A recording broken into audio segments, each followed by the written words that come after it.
Have you ever stared at a cracked teacup and felt, somehow, that it was more beautiful because it was broken? Have you ever walked through a foggy morning and felt like the entire world was whispering something sacred to you, something imperfect, fleeting, but deeply real? If you have, you've already felt the essence of Wabi Sabi, even if you didn't have the words for it. And if you haven't, well, buckle in. Because what you're about to experience might just rewire the way you see everything, from your home, to your relationships, to your past, your pain, and even your purpose. This is not some aesthetic trend. This is not a Pinterest mood board. Wabi Sabi is a centuries-old Japanese philosophy that has the power to dismantle our obsession with perfection, control, and permanence. It's the antidote to modern anxiety. It's the quiet, poetic rebellion against everything that tells us we need to be shinier, newer, faster, more. But before we dive in, let me set the stage with a question. What if everything you've been trying to fix in your life wasn't broken? Let that settle. Wabi Sabi literally means something like rustic beauty or the beauty of imperfection. But the words don't translate easily because Wabi Sabi isn't just a concept. It's an experience, a lens, a way of seeing the world that flips our usual programming upside down. Most of us are taught to seek perfection. We want the perfect body, the perfect partner, the perfect job, the perfect day. We filter our photos, edit our words, micromanage our timelines. We chase this illusion of flawlessness like it's salvation. But here's the truth Wabi Sabi dares to whisper: perfection is sterile. Click subscribe to this channel to get more profound insights. It's lifeless. It's a lie. Everything real, everything alive is flawed, impermanent, incomplete. And that's not a tragedy. That's the source of its beauty. Imagine this: a handmade ceramic bowl, uneven at the edges, a small crack running down the side, filled with tea. You hold it in your hands and it doesn't feel mass-produced. It feels alive, like it carries a history, like it breathes. That's Wabi Sabi. It's the celebration of the imperfect, the transient, the weathered, the worn. And once you start seeing it, really seeing it, you can't unsee it. You start to realize your scars are not flaws, they're features. The chipped paint in your kitchen isn't deterioration, it's a story. The wrinkles on your face aren't signs of decay, they're maps of laughter, worry, survival.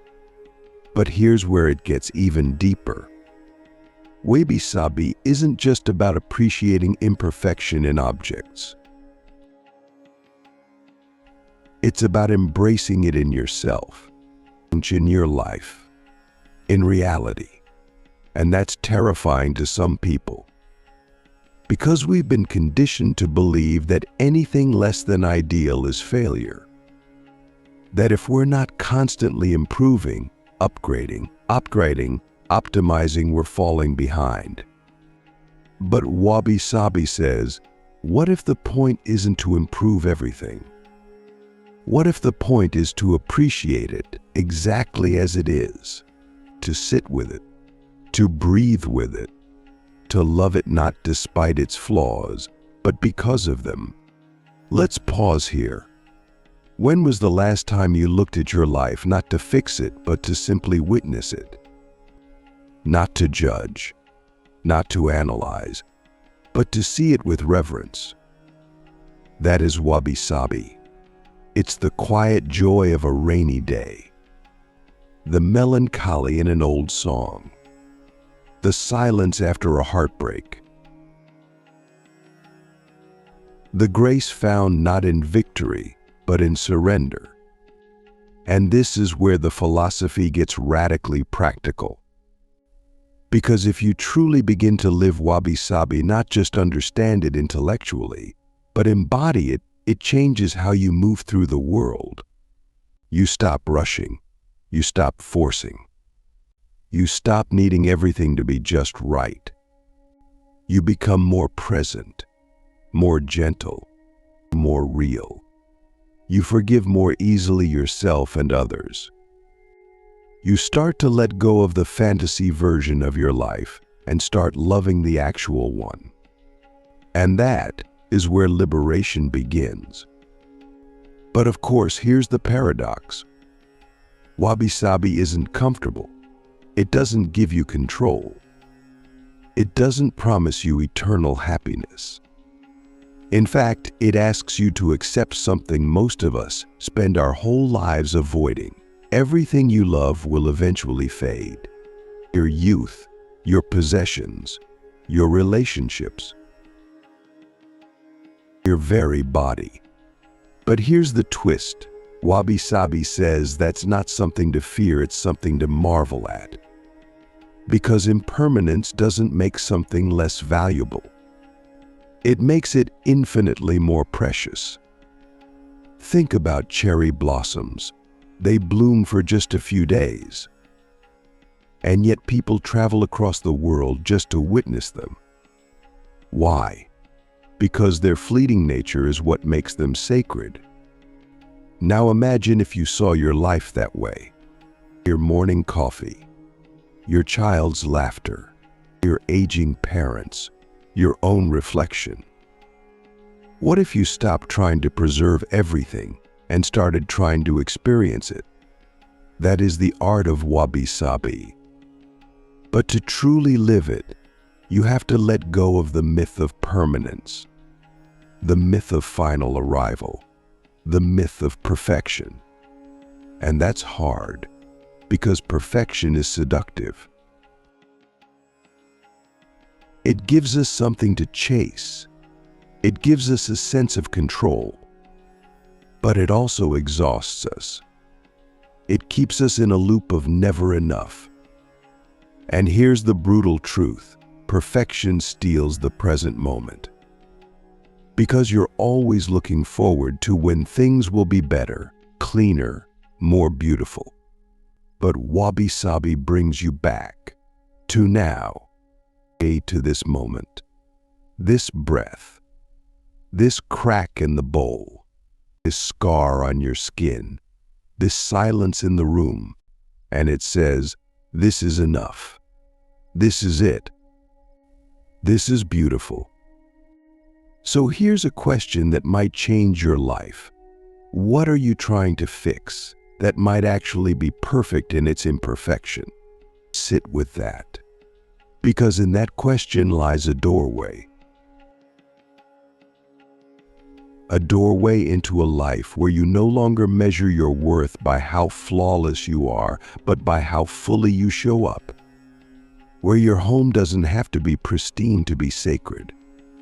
Where your sadness doesn't have to be solved to be held. Where your story doesn't have to be heroic to be meaningful. Wabi Sabi is not about settling. It's about seeing. Seeing what's already here, already enough, already whole in its brokenness. And once you see the world through that lens, you begin to see yourself differently too. You stop trying to be someone else's ideal. You stop chasing the future. You stop hiding your flaws. You start living, really living. And that is why Wabi Sabi will change how you see the world forever. You see, the real magic of Wabi Sabi begins where we least expect it, in our brokenness. We've been told all our lives that broken things are useless, that when something cracks, it needs to be replaced, that when a person is hurting, they must be fixed, That pain is a problem, not a teacher. But what if that's all wrong? What if the very cracks in your life, the betrayals, the losses, the grief, the failures aren't wounds to be hidden, but openings to something deeper, more real, more whole? Let me ask you something radical. What if healing doesn't mean erasing the scars, but illuminating them? There's an ancient Japanese art called kintsugi. Maybe you've heard of it. It's the practice of repairing broken pottery with gold. Not glue, not camouflage, gold. They don't try to hide the cracks, they highlight them. They honor them. And the result? The bowl becomes more beautiful than before it was broken, more valuable, more unique. That is the spiritual twin of Wabi Sabi. And that is what your life could become if you stop trying to patch yourself up with invisibility and instead begin to fill your cracks with gold. So how do we do that? We begin by shifting our relationship to pain. Instead of avoiding it, we ask it questions. Instead of numbing, we listen. Because pain, when honored, becomes wisdom. Let that sink in. Pain doesn't make you broken. Pain reveals where you are already breaking. And that's not a flaw. That's a call. The call to presence, to self-awareness, or to truth. But in our culture, we are taught to rush through pain, to medicate it, to spiritualize it away, to put a positive spin on it. Everything happens for a reason, we say, while secretly hoping it'll just be over soon. But Wabi Sabi invites us to linger, to sit in the ruins, to build a fire in the middle of the breakdown. Because sometimes it's only in the rubble that we find what actually matters. Ask yourself, what have you learned from the hardest moments of your life? Not what you escaped, what you learned, what was revealed, what was uncovered. That's your gold. That's your kintsugi. And here's the deepest paradox of all. The more you try to erase your brokenness, the more disconnected you become from others. But the more you share it authentically, vulnerably, without shame, the more connected you become. Because guess what? Everyone is broken. Everyone is holding something they don't know how to carry. Everyone has a crack in their soul, but most people are pretending they don't. And that pretending is exhausting. It creates loneliness, isolation, the illusion that everyone else is doing fine while you're falling apart. But Wabi Sabi cuts through that illusion like a blade. It says there is no such thing as perfection. Not in people, not in love, not in life. And once we accept that, we can finally breathe. We can stop performing.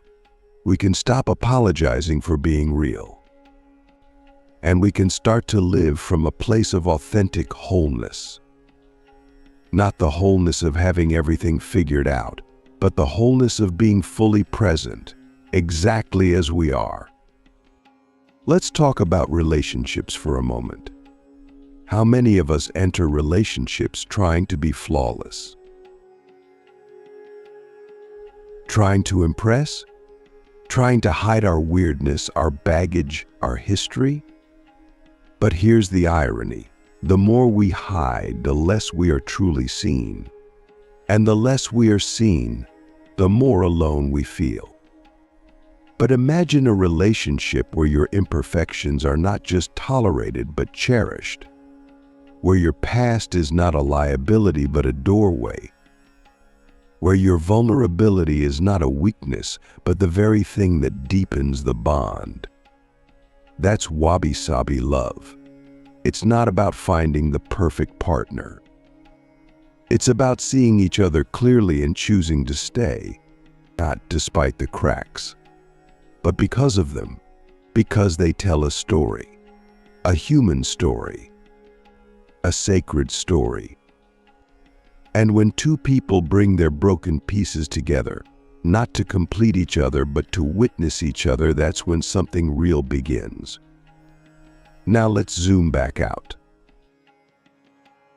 What would it mean to build a life where brokenness is not a flaw, but a feature? Where your failures are not shameful, but informative? Where aging is not decay, but evolution? Where imperfection is not a problem, but a portal? That's not just philosophy. That's a way of living, a way of seeing. And once you see the world this way, everything changes. You stop throwing things away so quickly, objects, relationships, dreams. You start asking, what can be repaired? What can be honored? What can be loved, even in its incompleteness? And in doing so, you start to repair yourself, not by becoming someone new, but by finally being who you are. Here's a thought experiment for you. If your soul was a bowl, what are the cracks? And what would it look like to fill them with gold? Take your time with that, because your gold is waiting, and you don't have to earn it. You just have to stop hiding from it. Wabi Sabi teaches us that beauty doesn't come from perfection. It comes from authenticity, from texture, from time, from truth. And the truth is, you are not broken. You are becoming. And every crack is a part of that. So stop polishing your life to look good from the outside.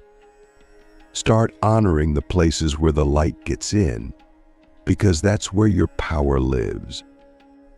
And the moment you stop pretending is the moment you start belonging to yourself, to others, to this imperfect, astonishing, beautiful world. We've journeyed through imperfection and brokenness. We've looked our cracks in the eye and dared to ask, what if this isn't something wrong with me, but something right with life? Now we arrive at the heart of it all, the present moment. Because Wabi Sabi isn't just about appreciating the imperfect and the broken. It's about noticing them. It's about being here fully, without needing to rush forward or rewind backward. And you might think, sure, I've heard that before. Be present. Be mindful. But Wabi Sabi doesn't just tell you to be present, it shows you why. It shows you that the present moment is the only place where imperfection, impermanence, and incompleteness can actually mean something. Because they're not abstract ideas. They're what reality is made of. Let me ask you something that might hit deeper than you expect. When was the last time you looked at your life not through the lens of what's missing, but through the lens of what's miraculously already here? Not what you hope will arrive, not what you regret losing, but what is already in front of you, right now, in its raw, fleeting, imperfect glory. That's not easy, especially in a world that constantly tugs us away from now. We're told to chase a better future or fix a broken past. We scroll, we plan, we compare. But Wabi Sabi cuts through the noise and says, look again. Look closer. This moment is enough. And not just enough in a vague, spiritual way. Enough in a specific, tangible way. The chipped mug in your hand. The dust floating in the morning light. the soft ache in your chest reminding you that you love deeply, the silence after laughter, the mess on your desk, the tired look in your eyes, the sound of wind, traffic, breath. These are not distractions from life. These are life. They are what life is made of. And Wabi Sabi teaches us to see them not as obstacles to some better version of existence, but as expressions of it. Let's go even deeper. We usually think beauty is something we find something out there, waiting to be discovered. But what if beauty is something we generate by the way we pay attention? Wabi Sabi says, to see beauty in something is to confer sacredness upon it. And that power is always in your hands. You can look at a cracked sidewalk and see decay or poetry. You can look at aging skin and see decline or the miracle of time made visible. You can look at your life with all its disappointments, detours, and delays and see failure, or you can see a masterpiece still in progress. It all depends on how you see, and how you see depends on how here you are. So here's a question that could change your entire day. What would happen if you treated this moment as if it were holy? Not dramatic, not perfect, just holy in its quiet, subtle, overlooked way. Because Wabi Sabi doesn't require grand revelations. It doesn't scream. It whispers. It's the soft voice that says, notice this, feel this, be with this. And when you slow down enough to hear it, something shifts. You start to see meaning in everything. You begin to trust that nothing is wasted, that even the most mundane details of your life are part of some deeper harmony you don't have to fully understand to be in awe of. Let me give you a real-world example.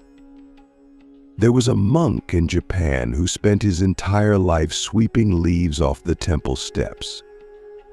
Every morning, every season for decades. Someone asked him once, "Don't you ever get tired of it?" The leaves always come back. And he smiled and said, "That's the best part." That is Wabi Sabi. It's not about fixing the chaos. It's about learning to move with it, to dance with the seasons, to let things be incomplete and still find them worthy of your attention. And this doesn't mean you stop striving. It doesn't mean you give up on progress or passion or growth. It just means you stop postponing your peace until everything is perfect, because perfection never comes. But beauty is already here if you have the eyes to see it. And that's the final transformation Wabi Sabi offers. It gives you new eyes. Not eyes that search for flaws to fix, but eyes that recognize the sacred in the flawed.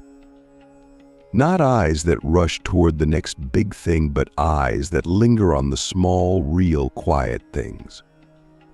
Not eyes that judge, but eyes that witness. And when you start seeing like that, your entire world begins to feel different. Your relationships soften. Your anxiety quiets. Your home feels warmer. Your self-talk becomes gentler. Your sadness becomes more bearable. Your joy becomes fuller, not because it lasts forever, but because you finally know how to be with it while it's here. And here's the wildest part of all. When you stop needing everything to be perfect, you become free. Free to create without fear of failure. Free to love without needing guarantees. Free to age without shame. Free to be here, really here, without needing to escape. So let me leave you with one last question. What beauty have you been walking past every day because you were waiting for something better? What if you stopped waiting? What if you looked around right now and whispered, "This is enough"? Because it is. It always was. This is the lesson Wabi Sabi has been trying to teach us all along, that life is not a problem to be solved.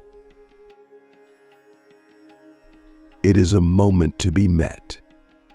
Not tomorrow, not when you've cleaned up the mess, not when you've healed all your wounds. Now, in this breath, in this crack, and in this perfectly imperfect moment.